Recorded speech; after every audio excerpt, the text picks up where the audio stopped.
Hi, Hamlorians. A very good afternoon to all of you all. All of you must be knowing who I am, and we are doing a couple of programs for your school. And right away, we are doing it for the 9th and 11th standard. And your school has decided to impart this kind of a programs for the smart class. And I'm here to talk about the importance of English. So, now let us find out how we can speak English flawlessly. I mean to say fluently. Now you don't have to panic. You don't have to have the phobia. I mean to say the fear of talking English. So I just want all of you to take a pen and paper or your English note and take down some few points on the importance of English. So I'll be very slow with you all. I'm not going to rush, and you can take all the points clearly, and you can also ask me doubts, and I'm there to share everything that is possible to speak English. Now before speaking English, now let us find out one thing, that we need to have confidence. I mean self-confidence. All of you do have it, right? Say yes? Great. Now all of you need to raise your hands and tell me how confident you are. Can you all raise, please? I'm waiting. I'm looking. Yes, please do raise. How many of you are very confident? I can find somebody there. He's not raising his hands. She's not raising her hands. Be confident. Come on, raise your hands. Just be confident.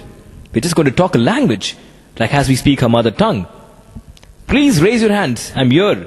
Come on, have the confidence. That's good. Lovely. Awesome. Fantastic. That is what I want. Great. I'm very happy now. Now let's get back to how to speak English fluency. Now we have some easy steps, which is very, very important. And everything you need is just a system, a strategy, which you need to just follow it clearly. I hope all of you can understand what I'm saying. Okay? So as I was talking about confidence, now confidence is nowhere. It is not in any supermarket. It is just within yourself. Touch your heart and feel that you're great about yourself.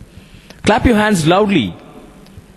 And you can do anything in this world to speak flawless English. Okay? So I'm going to go step by step and teach you to speak English as easy as 1, 2, 3. Okay, now, as I said to speak English easily, and I said step by step. Now we need to find out what are the basic rules, the parameters to speak English.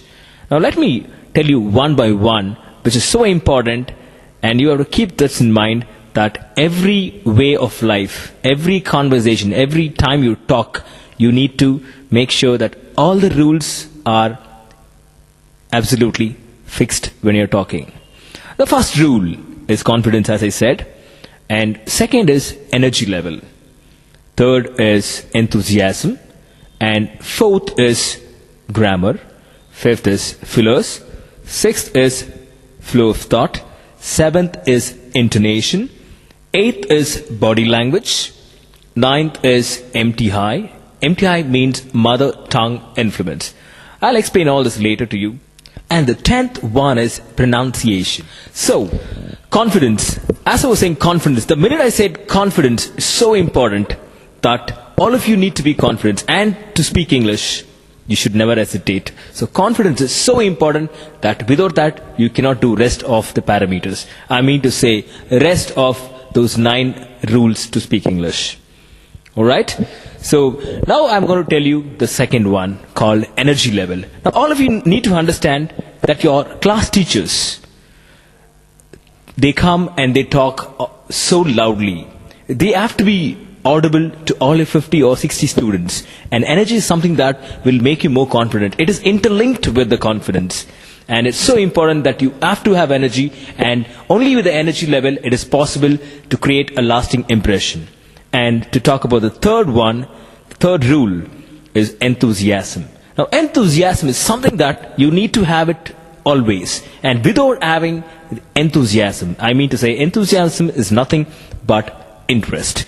Interest is something so important that you need to have when you specially learn English. I'm just not talking about English.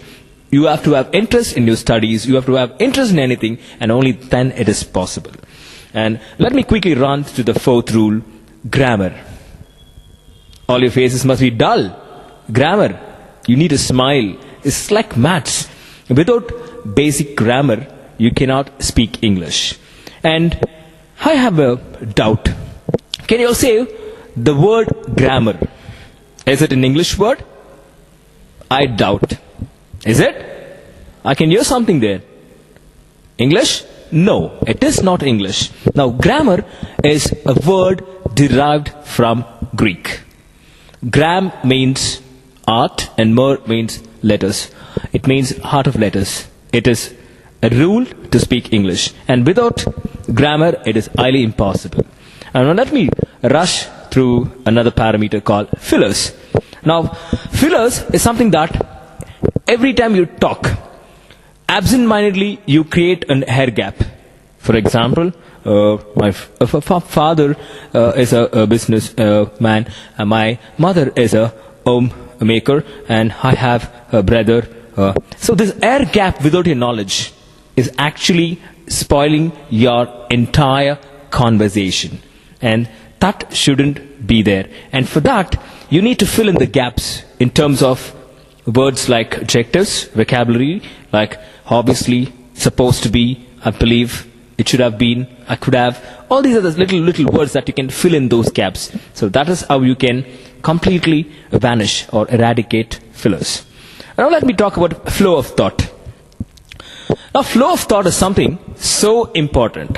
Now if you don't have, like an ascending order, 1, 2, 3, 4, 5, 6, and if you say 1, 7, and 9, then it's going to be totally, people wouldn't be listening to you. Like if I'm going to confuse you, and you're going to get confused, so that is not the right way. So flow of thought is something important that you have to tell everything step by step. So you have to have a strategy in what are we talking. You have to have some common sense in what you're talking. It should be relevant. It should be interlinked. Okay? I hope all of you are trying to understand what I'm trying to say. And now let me rush through intonation. Intonation is nothing but your tone. The ups and downs, I mean to say, your voice modulation. Which is so important that because English is an international language and is a semi-musical language, you have to understand that it is so important to intonate. It's not like other languages. You need to intonate. You must be seeing a native speakers, either the Americans or the Britishers. They actually intonate. For example, let me give you a small example. Usually the foreigners speak in a different way. For example, "Hi Smith, how are you doing today?" "I'm fine, Smith. How about you?" Now, do we Indians speak like that? We don't, right? We just rush. We Indians have a fast rate of speech, which we tend to move to the next word. And that is not the way to speak English. Now fine, with everything else, let me move on to body language. Now body language is so important that 93% of our conversation is exchanged through non-verbal reactions. In terms of, you have to have your body and you have to show signals in terms of your eye contact, in terms of your fingers, your hands, your body. Everything should have multiple exchanges with the person whom you're talking to. You have to show confidence. That is so important. Now let me also move to the next parameter, next rule, which is so important, called MTI. It sounds different, right? Now MTI is something called mother tongue influence. Now what is this mother tongue influence that you might be thinking of? Now mother tongue influence is nothing but you have to speak English as its English language, as its own language. You should not sound false. For example, it should not be influenced by your regional language. For example, it can be Tamil, Kannada, Hindi, or any other thing that which you speak should not have a tinge. It should not be merged with the way you speak. And all these rules which I'm talking about will help you to talk well only when you intonate. And when you do it, your mother tongue will not be completely eradicated. Now, last but the least, I'm talking about pronunciation, which is so important for you. And if you don't spell or pronounce the words rightly, then you're going to make great blunders which is, miserable. It's going to be a disaster. You're going to kill English. And I would also always advise you to use the syllable methodology to pronounce. Now, we're going to go detailed in all these in our coming classes. All right? Thank you so much. I hope all of you should have had a great lunch today and have a nice evening to come. All the best. Thank you.